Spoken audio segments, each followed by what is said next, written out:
Bismillahirrahmanirrahim. In the name of Allah, who is the most beneficent and the most merciful. Assalamu alaikum, all my viewers. Hope you all will be alright. Today, my guest is psychologist Sadaf Tafsir. Assalamu alaikum, ma'am. How are you? Walaikum assalam. I'm fine. What about you? I am also fine. Thank you so much for giving me your valuable time. Thank you so much. You too? Okay. Okay, ma'am, let's start the interview. First of all, tell Yeah. me from where you belong, your qualification, your profession.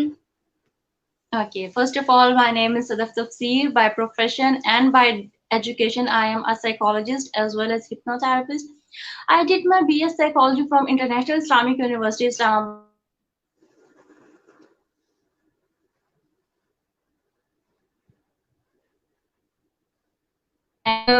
और psychologist के होते हुए मैंने जो है वो काफ़ी जगहों पे काम किया है, मुख्तलिफ किस्म की ऑर्गेनाइजेशंस हैं।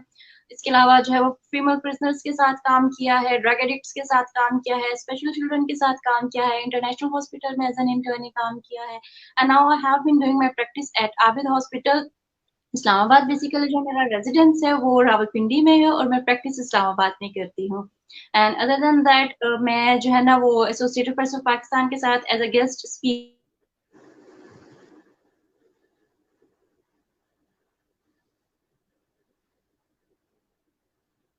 में मैं वीडियोस अपलोड करती रहती हूँ।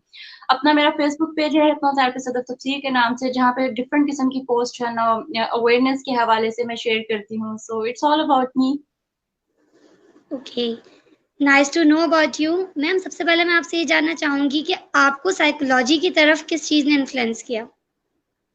Basically, when I started my academic career, I like 2014 में मैंने जो है ना वो BS स्टार्ट किया था, तो उस टाइम पे इतनी ज़्यादा अवेयरनेस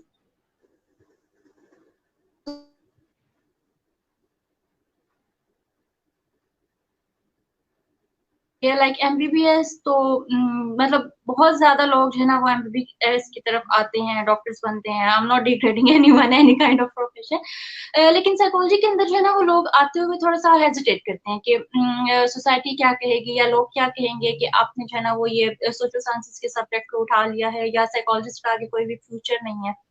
तो और साथ ही साथ जो है ना पाकिस्तान के अंदर अवेयरनेस बहुत ज़्यादा कम है साइकोलॉजिकल इश्यूज़ को लेके, साइकोलॉजिकल डिसऑर्डर्स को लेके। So it was my aim to spread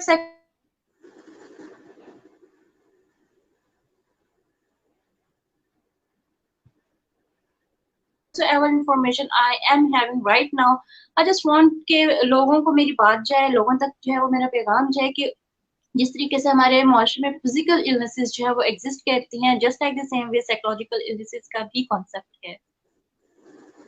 सही।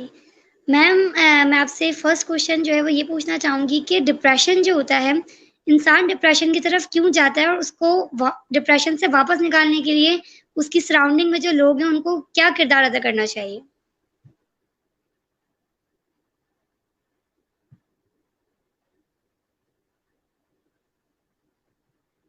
के अंदर जो है ना वो प्रॉब्लम्स आ सकती हैं। उसके अलावा अगर आप देखो तो आपका जो है ना वो टीन एज आता है। टीन एज के बाद जो है वो आपका सोशल सर्कल स्टार्ट हो जाता है, साथ आपकी एकेडमिक लाइफ स्टार्ट हो जाती है, फैमिली लाइफ होती है, एकेडमिक्स होती हैं, आपका प्रोफेशनल लाइफ होता है। So there are multiple factors जो जब एक इंसान जो है ना वो डिफरेंट सारे के सारे जो है ना वो अदवार से गुजर रहा होता है, तो उसको काफ़ी जगह जो है ना वो प्रॉब्लम्स का फेस करना हो जाता है। तो देयर आर मल्टीपल रीज़न्स कि कोई भी इंसान जो है ना वो डिप्रेशन से सफ़र कर सकता है। और जो सबसे ज़्यादा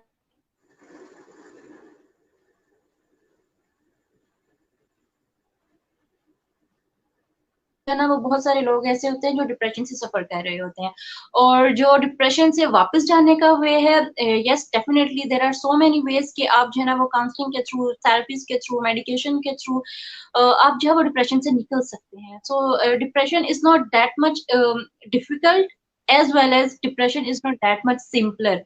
आपने देखा होगा कि बहुत सारे लोग ऐसे हैं जो डिप्रेशन की वज़ह से सुसाइड कर लेते हैं। डिप्रेशन की वज़ह से जो है ना वो सुसाइड अटेम्प्ट्स कर रहे होते हैं। तो डिप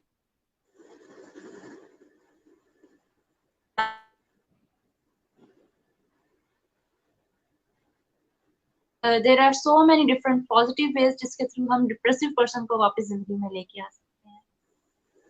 सही। ओके मैम, टेल मी कि आप अपने आप को आज से 5 इयर्स बाद कहाँ देखना चाहती हैं अपने प्रोफ़ेशन को लेकर? मैं बेसिकली जो मेरे फ्यूचर गोल्स हैं, उनमें सबसे पहले तो ये चीज़ है कि पाकिस्तान के अंदर साइकोलॉजिकल इलनेसेस की इतनी ज़्यादा अवेयरनेस हो कि जिस तरीके से फिज़िकल इलनेस के बारे में जो है ना वो बहुत ज़्यादा कैम्पेन्स चलाई जाती हैं, उनके लिए जो है ना वो बहुत ज़्यादा काम किया जाता है। पूरी-पूरी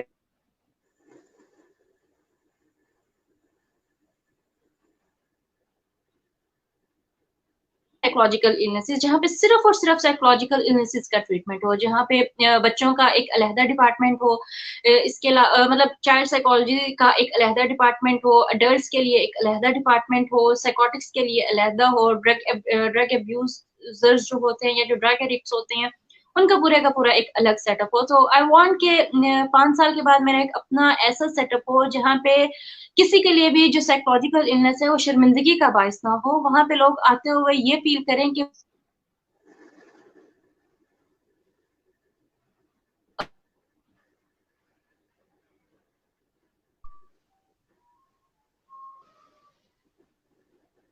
सही। मैम, आप मुझे बताइए ऐसी कोई भी 3 एडवाइसेज़ जो आपको किसी ने भी दी हों, आपके पेरेंट्स ने या आपके टीचर ने या किसी ने भी, जिन 3 एडवाइसेज़ को आप अपने लिए की ऑफ सक्सेस समझती हों और आप चाहती हों कि दूसरे भी उन्हें फ़ॉलो करें? ओके, इसमें सबसे पहले ये चीज़ आ जाती है कि देखिए मुझे हमेशा एक बात सिखाई गई है कि वर्क हार्ड। आप जितना ज़्यादा हार्ड वर्क करोगे या जितना ज़्यादा आप मेहनत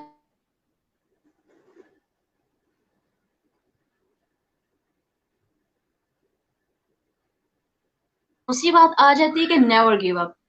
it's not about not falling, it's all about not standing up after falling. अगर आप गिर गए हैं तो इट डज़न्ट मीन कि आप दोबारा वापस खड़े नहीं हो सकते। उसमें ये चीज़ आ जाती है कि अगर एक दफ़ा आप गिर गए हैं, आप नाकाम हुए हैं तो नेवर गिव अप। आप कभी भी उस चीज़ पे जो है ना वो दिल हार के मत बैठें कि जो है ना वो आपने एक दफ़ा ट्राई किया एंड उसके बाद आप फेल हो गए, उसके बाद आपने उठना नहीं है। Don't do that. Always have a hope in your mind कि there is something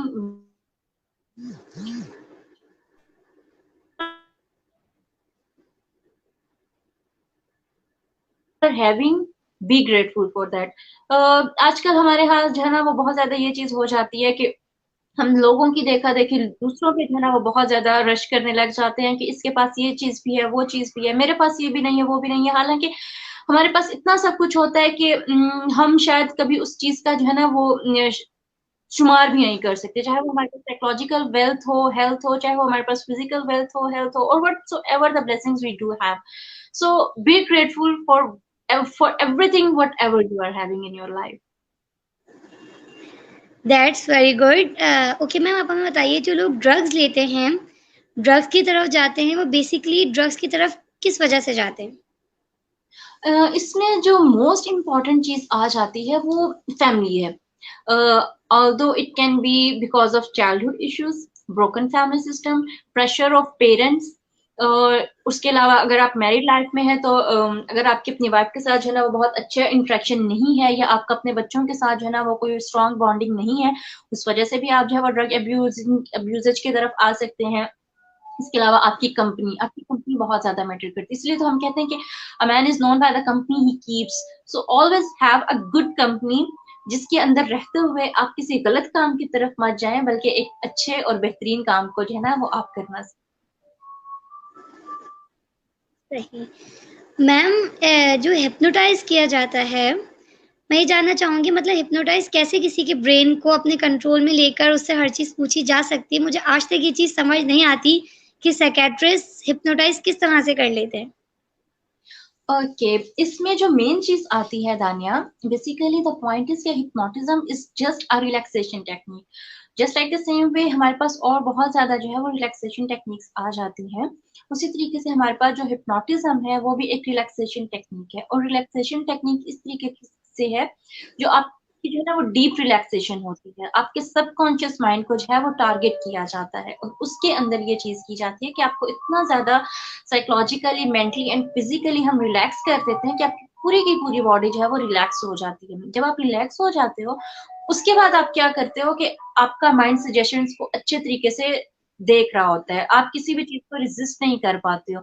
तो जब उस टाइम पे जब आपका माइंड जो है वो रिलैक्स्ड स्टेट में होता है, उस टाइम पे जब भी आपसे कोई भी क्वेश्चनिंग की जाएगी, आप उसका वही जवाब दोगे जो बिल्कुल सच पे मबनी होगा, ना कि जो है ना वो उसमें आपकी कोई भी जो है ना वो नेगेटिविटी इन्वॉल्व होगी, ना ही आपका कोई झूठ इन्वॉल्व होगा। सो बेसिकली जब आप रिलैक्स होंगे, आपने देखा होगा कि जब भी हम लोग बहुत ज्यादा रिलैक्स्ड होते हैं तो हम हमेशा सच बोलते हैं। और हिप्नोटिज्म भी itself is a relaxation technique, जिसके अंदर इंसान इतना रिलैक्स हो जाता है कि वो सिर्फ और सिर्फ सच बोल रहा होता है। सही।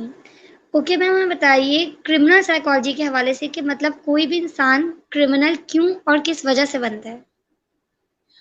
Basically, I worked with female prisoners in 2018 to 2019। Adiala jail में मैंने उनके साथ काम किया था। तो जब मैं उनके साथ काम कर रही थी तो आई केम टू नो अबाउट के देयर आर मल्टीपल फैक्टर्स। हम अगर ये बात करते हैं कि सिर्फ और सिर्फ मेल्स ही क्रिमिनल्स हो सकते हैं, तो that is totally a myth. Females के अंदर भी इतने इश्यूज होते हैं या उनका एनवायरनमेंट उनको इतना मजबूर कर देता है कि वो क्रिमिनलिटी की तरफ जो है ना वो आना शुरू हो जाती है। And as far as my understanding या माई एक्सपीरियंस, जो आपके इर्द गिर्द के हालात होते हैं ना, जो आपकी फाइनेंशियल इंस्टेबिलिटी होती है, वो 60 to 70% आपको क्रिमिनलिटी की तरफ जो है ना वो लेके जाती है।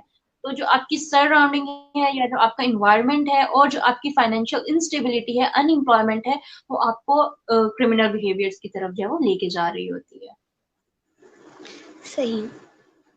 ओके मैम, अब हमें बताइए कि आप पाकिस्तान के लिए क्या ड्रीम रखती हैं?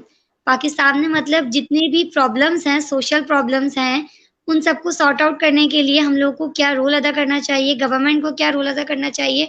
और आप क्या चाहती हैं कि पाकिस्तान को आप किस जगह पर देखना चाहती हैं?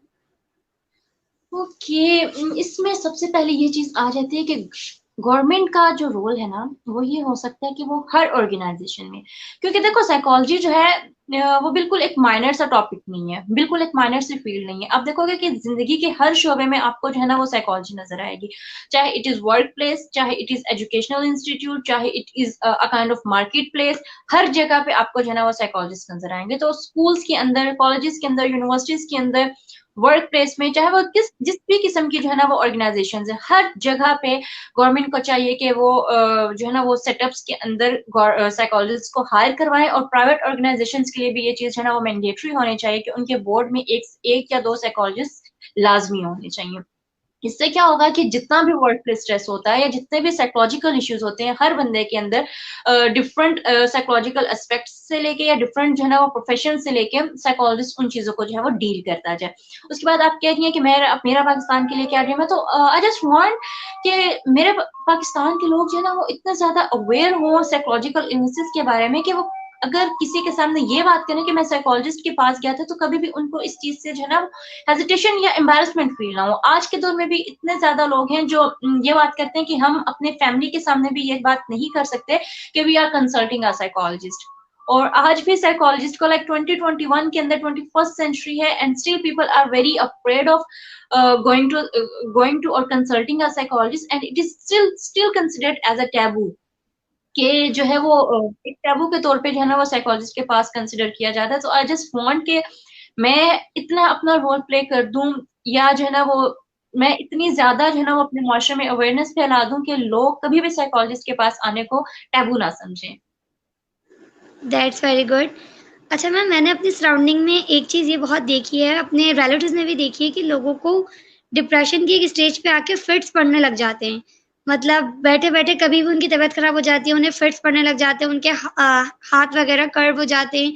तो मतलब ये फिट्स क्यों पड़ते हैं इंसान को? इसमें ये चीज होती है कि जब आपका माइंड नहीं जो है ना वो बर्दाश्त कर पाता बहुत ज्यादा स्ट्रेस को, तो वो आपकी बॉडी के जरिए से ना उस चीज को निकाल रहा होता है। इसको हम डिसोसिएशन का नाम भी दे सकते हैं, इसको हम कन्वर्जन डिसऑर्डर्स का नाम भी दे सकते हैं, इसको हम साइकोटिक डिप्रेशन में भी कंसिडर कर सकते हैं। लाइक फिर उन चीजों के लिए हमारे पास जो है ना वो डिफरेंट क्राइटेरियाज आ जाते हैं कि हमने किस चीज को कहाँ पे जाके कैटेगराइज करना है। और जो मेन चीज आ जाती है वो कन्वर्जन डिसऑर्डर हो जाता है। कन्वर्जन डिसऑर्डर हो सकता है कि आपका डिप्रेशन इतने ज्यादा पीक पे चला गया कि उसके बाद आपकी बॉडी के थ्रू या पैनिक अटैक्स के थ्रू जो है ना वो चीज आपकी पूरी बॉडी के अंदर से जो है ना वो निकल रही है। तो अगर आपका डिप्रेशन इतना स्वेयर है, तो for the sake of God, go and just consult a psychologist rather than having a stigmatization, fear of stigmatization के लोग आपके बारे में क्या सोचेंगे। सही। मैम मेरी एक रिलेटिव हैं, उनको फिट्स पड़ते हैं। वो साइकेट्रिस्ट से उन्होंने कंसर्न भी किया, वो मेडिकेशन भी ले रही हैं, उनके सेशंस भी होते हैं, लेकिन उसके बावजूद भी मैंने उनमें कोई जो है ना बेटरमेंट नहीं देखी। उन्हें अभी भी किसी मतलब ज़्यादा लोगों के सामने भी होती है, कभी-कभी एम्बैरेसिंग भी होता है कि गैदरिंग और उन्हें फिट्स पड़ जाते हैं। तो इसके लिए क्या सॉल्यूशन होना चाहिए? इसके लिए आई डोंट नो कि वो किस साइकोलॉजिस्ट को कंसल्ट कर रही हैं, वो कौन सी मेडिसिन ले रही हैं। इसमें ये चीज हो सकती है कि उनकी आप कंटिन्यूअसली काउंसलिंग करवाएं, और इफ शी इज मैरिड, ठीक है, तो आप उनकी कपल काउंसलिंग की तरफ आए, and if she is having kids तो आप लोग उनकी फैमिली काउंसलिंग की तरफ जाएं, ठीक है। There are two different. कभी बार ऐसा होता है कि प्रॉब्लम उस पर्सन के अंदर नहीं होता, उसके इर्द गिर्द के जो लोग होते हैं उन पर्सन की वजह से उस इंसान को जो है वो प्रॉब्लम हो रहा होता है। So try to find out the reasons behind the fits which she is suffering from. वो फिट्स जो है वो किस वजह से पड़ रहे हैं, उनकी फैमिली का तो कोई मेंबर ऐसा नहीं जिसकी वजह से वो बहुत ज्यादा प्रॉब्लमेटिक बिहेवियर शो कर रही है, उनके हस्बैंड के साथ उनके ताल्लुकात कैसे हैं, उनके बाकी फैमिली मेंबर्स के साथ उनके ताल्लुकात कैसे हैं, एंड सेकेंडली गो एंड जो है ना वो आप ये देखें कि उनके साइकोलॉजिस्ट उनके बारे में क्या जो है ना वो ओपिनियंस दे रहे हैं, या उनके बारे में जो है ना वो क्या सजेशन दे रहे हैं, आया इनके अंदर इम्प्रूवमेंट आ रही है नहीं आ रही, और उनका साइकियाट्रिस्ट जो है उनको कौन सी मेडिसिन पे जो है ना वो लेके आया हुआ है। So these are the things which we have to consider कि एक पर्सन अगर कंटिन्यूअसली जो है ना वो सेशंस ले रहा है but still the person is not able to get over the things, then we have to find out the basic reasons which are causing hindrance on her way to recovery. सही। Okay ma'am. Okay ma'am, हमें ये बताइए कि कुछ लोग ऐसे होते हैं जिनमें हद से ज़्यादा नेगेटिविटी होती है। मतलब अगर आप उन्हें पॉज़िटिव भी कोई चीज़ दिखाओ तो वो उसको पॉज़िटिविटी 90% पॉज़िटिविटी को छोड़कर वो उसके अंदर मौजूद 10% नेगेटिविटी को ही ढूँढेंगे। तो क्या चीज़ है जिसकी वज़ह से इंसान इतना नेगेटिव सोचता है? बेसिकली इस चीज को हम जो है ना वो कॉग्निटिव एरर का नाम देते हैं। कॉग्निटिव एरर मतलब जब हम करते हैं कॉग्निटिव बिहेवियरल थेरेपी तो उसके अंदर जो है ना वो हम कॉग्निटिव डिस्टॉर्शंस को देख रहे होते हैं। मैक्सिमाइजेशन और मिनिमाइजेशन का कॉग्निटिव एरर जो है ना वो यहाँ पे आ जाता है कि आपने पॉजिटिविटी को बहुत ज्यादा मिनिमाइज कर दिया और आपने नेगेटिविटी को बहुत ज्यादा मैक्सिमाइज कर दिया। सबसे पहले तो ये चीज आ गई कि these are just cognitive distortions. और नेगेटिविटी को ज्यादा देखने का जो है ना वो काफी ज्यादा रीजन हो सकते हैं। एक तो पर्सनैलिटी आपकी ऐसी हो सकती है कि आप जो है ना वो नेगेटिव काइंड ऑफ पर्सनैलिटी है, आपके अंदर पर्सनैलिटी इश्यूज बहुत ज्यादा है, आप बॉर्डर लाइन पर्सनैलिटी हो सकते हैं, आप नार्सिस्टिक हो सकते हैं, आप डिपेंडेंट पर्सनैलिटी हो सकते हैं, या आप जो है ना वो ऑब्सेसिव कंपल्सिव पर्सनैलिटी डिसऑर्डर का शिकार हो सकते हैं कि जहाँ पे आपको सिर्फ और सिर्फ परफेक्शनिज्म जो है ना वो नजर आनी चाहिए कि 10% पे भी जो है ना वो आप नहीं कर रहे। So there are so many things which we have to consider while the assessment कि हमारा जो क्लाइंट है या कोई भी ऐसा पर्सन जो इस तरह के बिहेवियर शो कर रहा है उसका मेन इशू क्या हो सकता है। तो ये चीजें देखनी है कि आया उसकी पर्सनैलिटी में प्रॉब्लम्स है या ये वाकई ही कोई साइकोलॉजिकल डिसऑर्डर है जो इसको इन सारी की सारी चीजों की तरफ लेके आ रहा है। सही है। ओके मैम, जो है फीमेल्स हैं उनके अंदर कॉन्फिडेंस का बहुत इशू मतलब जो है ना पाया जाता है। मतलब लोगों फीमेल्स जो है बहुत ज़्यादा शाय फील करती हैं सोशलाइज होने पर, सोशल मीडिया पे आने पर, लोगों से इंटरेक्ट करने पे। तो उनको जो है ना इस मतलब शायनेस को ओवरकम करने के लिए क्या करना चाहिए? इसके अंदर आप जो है ना वो सेल्फ टॉक करें, आप जो है ना वो मिरर के सामने खड़े होकर अपने आप के साथ बात करें। आप इसमें ये होता है कि आप जो है ना वो इमेजिन करें अपने आप को। मैं जो अपने क्लाइंट्स को बहुत ज्यादा करवा रही होती हूँ वो मिरर टॉक होती है कि जब आप शीशे के सामने खड़े होके अपने आप को इमेजिन कर रहे होते हैं एंड यू जस्ट कंसिडर के आपके सामने एक बहुत बड़ी ऑडियंस है और आप उसके साथ जो है ना वो कम्युनिकेट कर रहे हो, आप उसके साथ इंटरेक्ट कर रहे हो, तो स्लोली एंड ग्रेजुअली आपका माइंड उस चीज को एक्सेप्ट करने लग जाता है। जब आपका माइंड उन चीजों को एक्सेप्ट करता है तो जब आप क्राउड में आते हो या जब आप ऑडियंस में आते हो तो आपको कोई भी इश्यू नहीं होता है किसी भी चीज को फेस करने में। उसके बाद जो है वो चीज आ जाती है वो ये है कि आप अपने अंदर कॉन्फिडेंस इस तरीके से डेवलप कर सकते हैं कि आप अपने साथ पॉजिटिव सेल्फ टॉक करें। जब आप अपने साथ पॉजिटिव सेल्फ टॉक करते हैं तो क्या होता है कि आप स्लोली एंड ग्रेजुअली अपने आप को पॉजिटिविटी की तरफ लेके आते जाते हो। तीसरी जो चीज है वो ये है कि आप किसी को भी मिररिंग करें, लाइक किसी भी ऐसे पर्सन को जिसको आप बहुत ज्यादा पसंद कर रहे हैं and the person is also very confident. आप क्या करो कि आप उस चीज को जो है ना वो मिरर आउट करते जाओ कि आप भी इस तरीके से वो काम कर सकते हो, और साथ आप अपने आप को कंडीशन करते हो, आप अपने आप को रिवॉर्ड देते जाओ। तो स्लोली एंड ग्रेजुअली क्या होता है कि आपका माइंड उन सारी की सारी चीज़ों को एक्सेप्ट करने लग जाता है और आप जो है वो एक कॉन्फिडेंट पर्सन होके दुनिया के सामने आ जाते हैं। Okay. Okay ma'am, one more question कि कुछ लोगों को ऐसा होता है कि वो ड्रीम और रियलिटी में मतलब ना डिफरेंशिएट नहीं कर पाते। कभी-कभी ऐसा होता है हुँ। कि आप सोते हुए कोई ड्रीम देखते हैं और आपको सुबह उठने के बाद ये फ़ील नहीं कर पाते कि वो ड्रीम ही था या आपके साथ ऐसा होकर गुज़रा है। तो इसके क्या रीज़न होते हैं? इसमें ये हो जाता है कि जब आप डेली लाइफ में होते हो ना और आपकी लाइफ में कोई भी स्ट्रेस चल रहा है या कोई अच्छा इवेंट चल रहा है, तो वही चीज़ आपके सबकॉन्शियस माइंड में जो है ना वो एम्बेडेड हो जाती है और आप क्या करते हो कि आपके ड्रीम्स के अंदर भी वही चीज़ है ना वो रिवाइंड हो रही होती है या रिपिटेटिव मैनर पे वो चीज़ है ना वो आपके माइंड में एक वीडियो की तरह प्ले आउट हो रही होती है।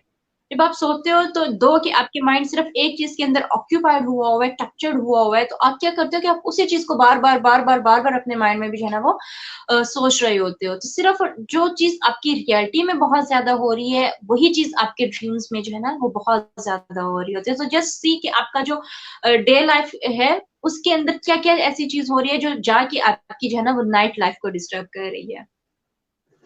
सही। मैम, आप हमारे व्यूअर्स को कोई मैसेज देना चाहेंगे और आपके लिए की ऑफ सक्सेस क्या है? आप हमारे व्यूअर्स को वो भी बताइएगा। सॉरी आपके समझ नहीं आ रहा? मैंने आपसे कहा कि आप हमारे व्यूअर्स को क्या मैसेज देना चाहेंगी, ये बता दीजिए और आपके लिए की ऑफ सक्सेस क्या है, वो आप हमें बताइए। Okay, first of all, key of success, consistency and persistency. आप जितना ज़्यादा persistent होके और consistent होके काम करोगे, आप उतना ज़्यादा अपनी लाइफ में excel करोगे। Success is not a one night जो है ना वो procedure। कभी भी आप ये नहीं कह सकते कि आप एक ही रात में कामयाबी हासिल करें। It is a time taking process। तो आप अपनी कामयाबी को हासिल करने के लिए उसको टाइम दें। आप जितना ज़्यादा उसको टाइम देंगे, आप उतना ज़्यादा कामयाब होते जाएँगे। उसके बाद जो मैं व्यूअर्स को मैसेज देना चाहूँगी that is like mental illness is not a shortcut recovery is.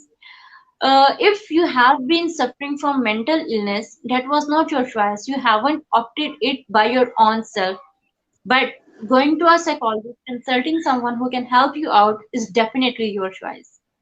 तो जब भी आपको कोई भी मेंटल इलनेस होती है या जब भी आपको कोई भी प्रॉब्लम हो रहा है, तो डोंट गेट शाय। आप ऐसे बिल्कुल मत सोचिए कि जो है ना वो अब आप लोग आपके बारे में क्या सोचेंगे या लोग आपको किस नज़र से देखेंगे। Just don't think about them.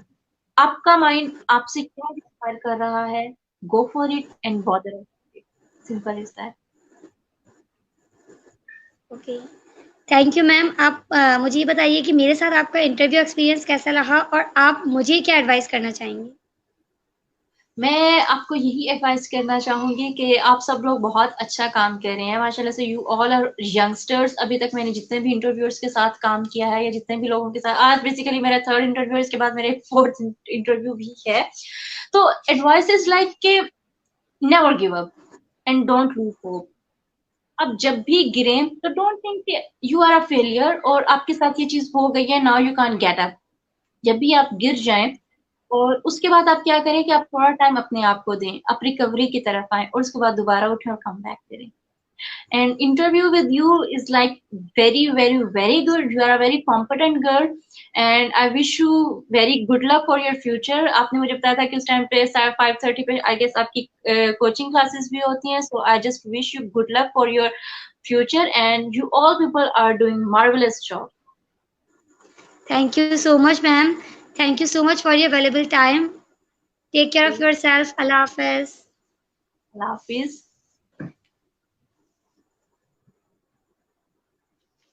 जी, तो ये थी हमारी गेस्ट साइकोलॉजिस्ट सदफ तफसीर। इनसे हमने बहुत सारे क्वेश्चंस पूछे, मतलब साइकोलॉजिकल डिसऑर्डर्स के बारे में हमने इनसे पूछा।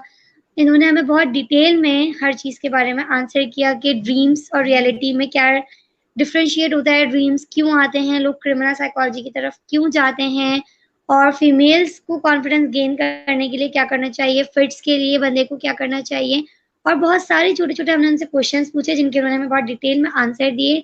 इनके साथ आपको हमारा इंटरव्यू कैसा लगा, आप हमें अपनी राय से आगाह कीजिएगा। मैं हूँ आपकी होस्ट दानिया। अपना बहुत सारा ख्याल रखिएगा, दुआ में याद रखिएगा। अल्लाह हाफ़िज़।